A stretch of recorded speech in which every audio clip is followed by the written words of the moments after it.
Please welcome Executive in Residence at Harvard Medical School and NCQA Board Member, Dr. John Glasser.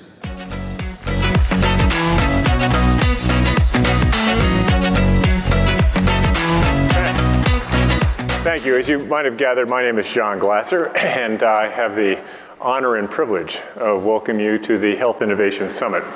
Now, in a couple minutes, I'm going to introduce Peggy O'Kane, who, quote, needs no introduction, but I'm going to do that anyway. Before we do that, I just wanted to cover two basic sets of information. One is just to give you an overview of the size and the growth of this event. So this is the largest conference in NCQA history. Now, to give you some numbers, yeah, I'm used to applause for something I had nothing to do with. So anyway, I appreciate that. But anyway, and to give you some numbers, and I'm a math major, so I love numbers. And I particularly like good numbers, but good numbers of good things, and I don't like good numbers of bad things. But anyway, these are good numbers of big, good numbers. There's more than 1,500 of you attending, and I suspect that number will be close to 1,800 by the time the dust settles. That's 10 to 20% more than the summit of last year. We have folks from all 50 states, and including Puerto Rico, Denmark, Canada, and India. And a pretty significant senior representative, or senior leadership representation, plus seniors, me being an example. We won't go there, we'll do that later. But anyway, we have 1 in 4 of you have a title of vice president or above. So again, the talent level and the sophistication level is quite high. We have a growth in the number of exhibitors, that is a 70% increase over last year, and we have a significant increase in the volume of sponsorship or sponsorship support, including a 30% growth in the number of sponsors. So I do want you to make sure that throughout the next couple of days that if you see one of our sponsors, and we'll have their names figured prominently, you thank them because they are one of the crucial elements to putting all this event together. So in addition to that, those are sort of a little bit of numerics surrounding this, is to describe briefly the tracks that you will see and perhaps have looked at already, across the conference. There are 6, which gives you the option to pick lots of different orientations and types of topics, et cetera. The title I have here is Choose Your Own Adventure, which is probably appropriate given that we're in the theme park center of the universe, at this point here. But I'm going to briefly describe the tracks. Number 1 is Making Data Useful, which will help you learn how to make data more accessible, accurate, and available so that you can measure what matters, make sound decisions, and improve care. That's number 1. Number 2 is titled NCQA in Action, and here you can find out how groups like yours can use NCQA programs to improve operations, deliver better care, and succeed in value-based contracting. The third is Results Through Relationships. Explore how partnerships can unite government, technology firms, and clinical and healthcare groups to make healthcare better, and as a collective and a collaborative. The fourth is driving digital quality. Now, the digital quality has a high technology core and foundation, but nonetheless, individuals involved in quality improvement, contracting, and clinical professionals are crucial to making that digital foundation work as it should. And then number 5 is there's a lot of innovative activity going on here. It's actually quite striking in my 39 years in this field to see the level that we have here, ranging from things like generative AI to new business models to new sensor technologies, et cetera. It's amazing, let alone new ways of treating people, new approaches to medical care and managing your health. But nonetheless, in that track, you'll explore what's new, what's next, and who's building the new paths to quality and to care improvement. And then number 6. As one that covers all of this, is making sure that we pursue equity across the delivery of care and find out about the successes and the challenges of improving care for communities that haven't fully benefited from all the care and the resources that we have today. So a remarkable set of sessions and topics, et cetera. And I believe, and I'm sure you do too, that through this combination of some great speakers that we have and the focus of these sessions, and frankly, you all, as people who make it all happen, at the end of the day, we will have a spectacular conference, and I don't doubt for a second that you will come out of a couple of days together being more informed, more effective, and better at doing what we all collectively aspire to have happen, which is to improve the health and the health care of people in this country, but also across the world. So enjoy that. Now, I get to do the introduction to Peggy O'Kane, who I think, as I mentioned, needs no introduction. She is clearly one of the most significant leaders in healthcare and has been for quite some time, and I expect that she will be that way for years to come. So she's the founder of NCQA. She's in charge of it, the president and CEO. She's a member of the National Academy of Medicine. She is a recipient of the Gail Warden Leadership Excellence Award from the National Center for Healthcare Leadership, and she's been named to Modern Healthcare Magazine's 100 Most Influential People in Healthcare 12 times.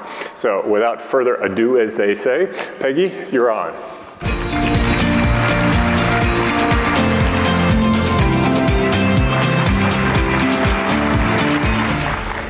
Thank you, John, and thank all of you for being here.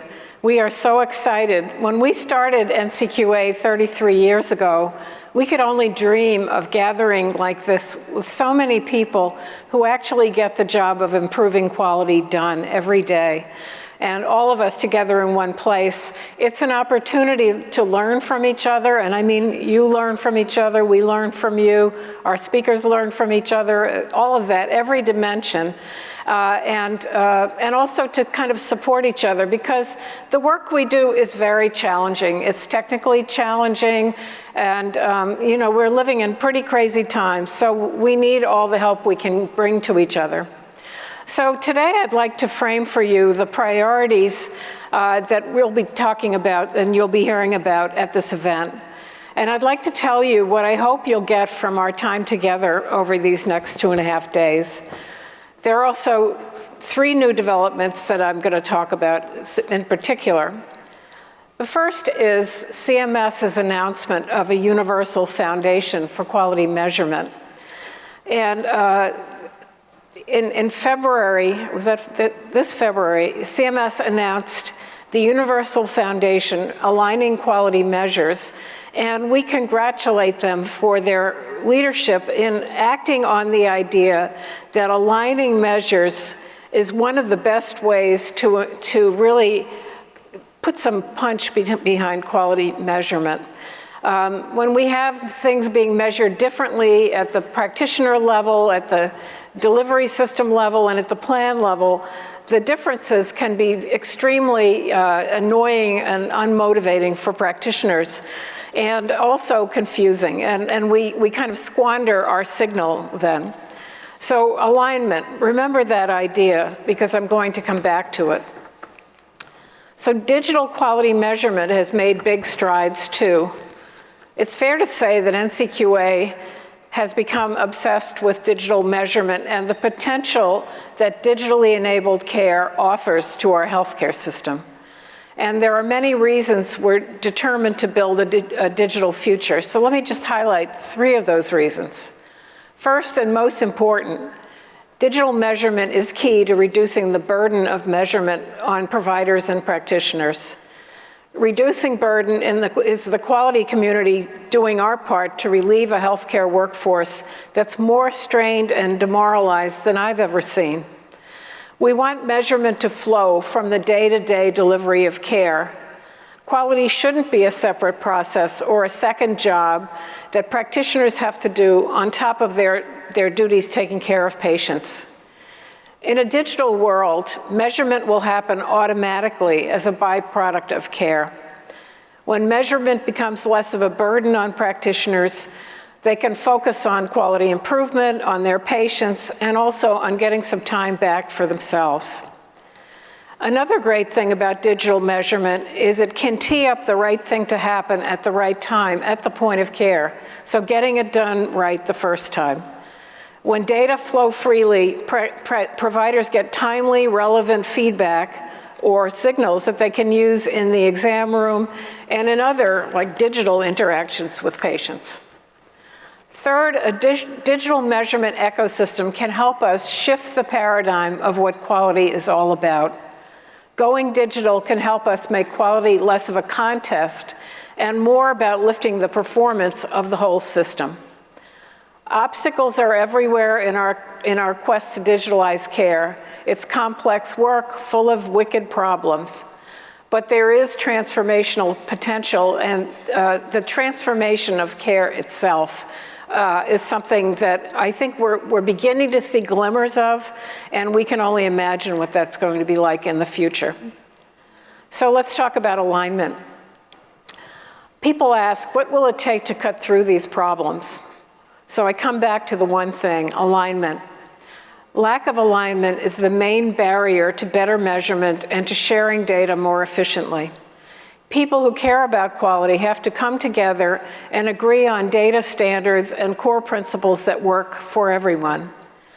NCQA can't do this alone. If we're going to make the most of digital measurement, we need to go beyond ourselves to get on the same page with many allies who are also working for better care. And we've been feeling that support and collaboration, and I especially want to mention CMS and the Office of the National Coordinator for Healthcare, for Health IT. So we have a number of top officials from CMS speaking at the summit. I'm looking forward to those sessions and urge you to attend. So it's an extraordinary group of speakers. Speaking of partners, here's an announcement that we're going to make at this conference, but I'm giving you a sneak preview. We have a digital quality implementers community.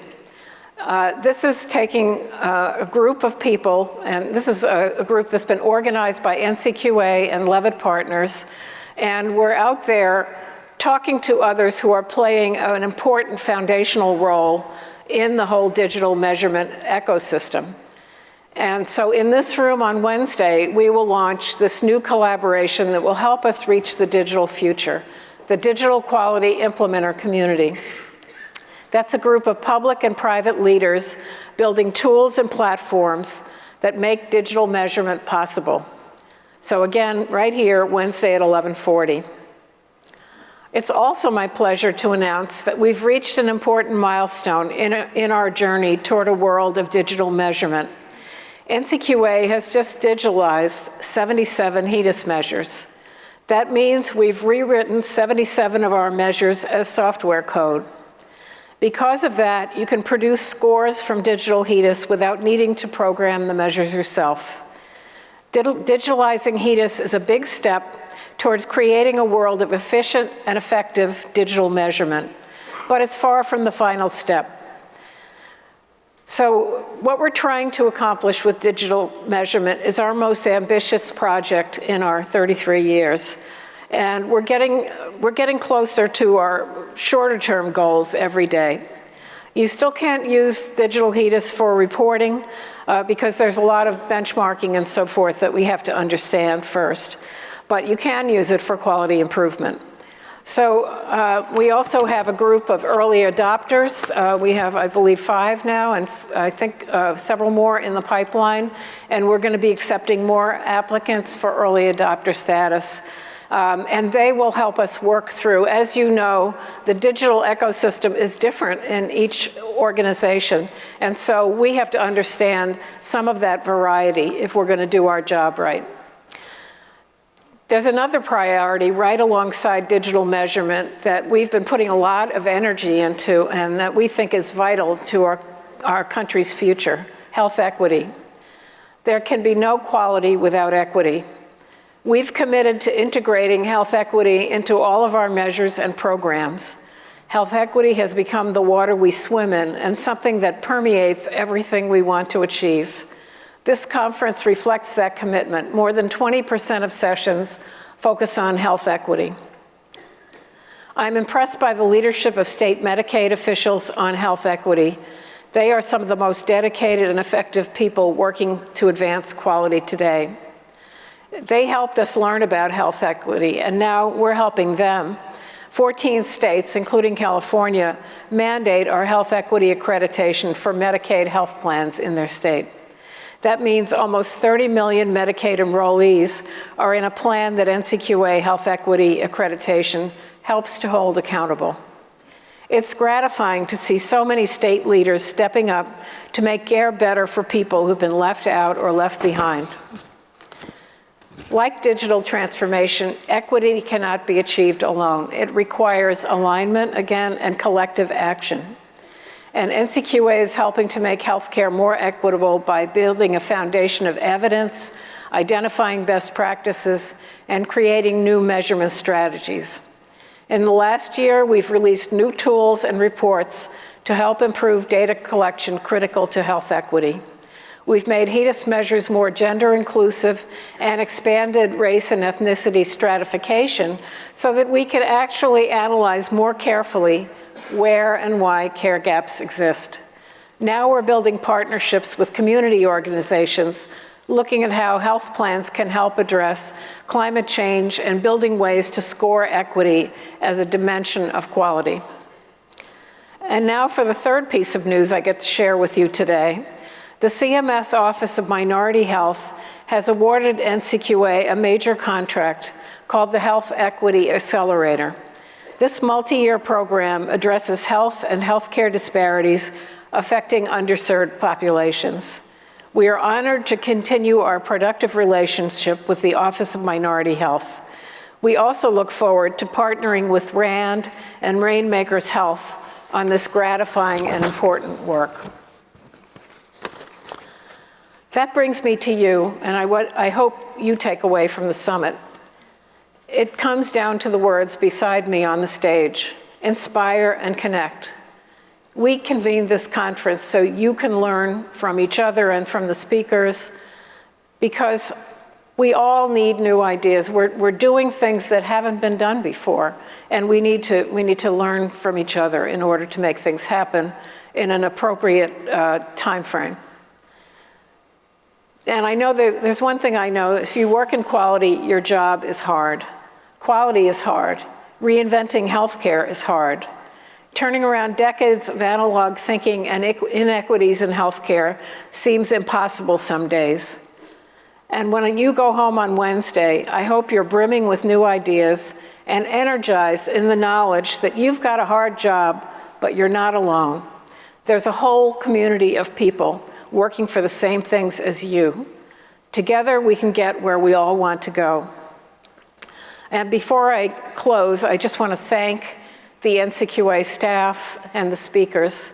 As you can imagine, putting on a conference like this is a heavy lift, and our team has been working tirelessly all year to put together the outstanding program and to do everything we can to make this an enriching and effective experience for you. So thank you again for being here, and let's have a great conference.